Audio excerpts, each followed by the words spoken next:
Дефиле со автомобили со албански знамиња, накитени згради, тераси, кафулиња, улици, јарболите преплавени со знамиња.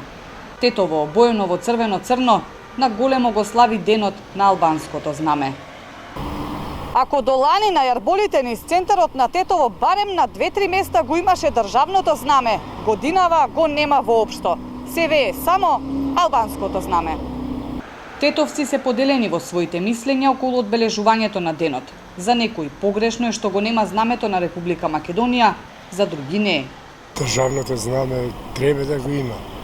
Нормално држава си е држава, ама што работи по општиниве, по раководството, тие треба да донада, иначе не е у реду, треба да биде државно знаме се знае, национално знаме се знае. Треба да имат и едната и другата, ако се слави. Ама треба од двете страни да се почитува, не само од едната. Овде е Албанија, а не Македонија. Ја не знам што трае, што мисли. И тој народ што е овде македонски, тој гледам се сели. Куќи продава. Сега е ден на знамето на албанците.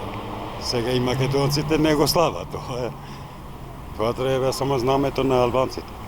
За денот на албанското знаме, сликата во градот Подшара веќе со години е ваква, но досега никој не одговараше за ова кршење на законот за употреба на знамињата на заедниците.